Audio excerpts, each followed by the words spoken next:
ইরানের শিশুদের আর্তনাদ যেন প্রতিধ্বনি হচ্ছে সারা বিশ্বে। যে শিশুদের হাতে থাকার কথা ছিল খেলনা, তাদের রক্তে ভিজে গেছে মিনাবের মাটি। কোথাও মায়ের আর্তনাদ, কোথাও বাবার কাঁধে তার আদরের সন্তানের নিথর দেহ। এই আর্তনাদ হয়তো পাশের অনেক দেশের বিলাসবহুল অট্টালিকায় পৌঁছায়নি, কিন্তু তা পৌঁছে গেছে হাজার মাইল দূরের হিমালয়ের কোলের ছোট্ট এক জনপদে। ইরান থেকে হাজার মাইল দূরে ভারত নিয়ন্ত্রিত লাদাখের লেহ শহর। সেখানে ইরানিদের জন্য এগিয়ে এসেছে ছোট্ট এক শিশু, যার রাজনীতির জটিল সমীকরণ বোঝার বয়স হয়নি, কিন্তু সে বোঝে ক্ষুধার কষ্ট, বোঝে কান্নার ভাষা, আর তাই ছুটে গেছে নিজের খুব প্রিয় মাটির ব্যাংক নিয়ে।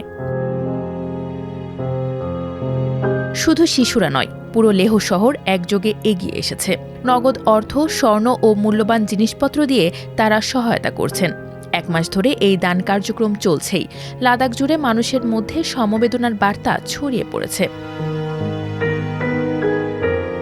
এমন দৃশ্য জম্মু কাশ্মীরের চান্দেরকোট এলাকাতেও দেখা গেছে। সেখানে গত সপ্তাহে শিয়া সম্প্রদায়ের শত শত মানুষ জড়ো হয়ে অর্থ ও বিভিন্ন সামগ্রী দিয়ে সহায়তা করেছেন। ক্ষতিগ্রস্ত ইরানিদের জন্য গৃহস্থলীর সামগ্রী থেকে শুরু করে সোনা রূপা পর্যন্ত যার যা সামর্থ্য তাই তারা দান করছেন।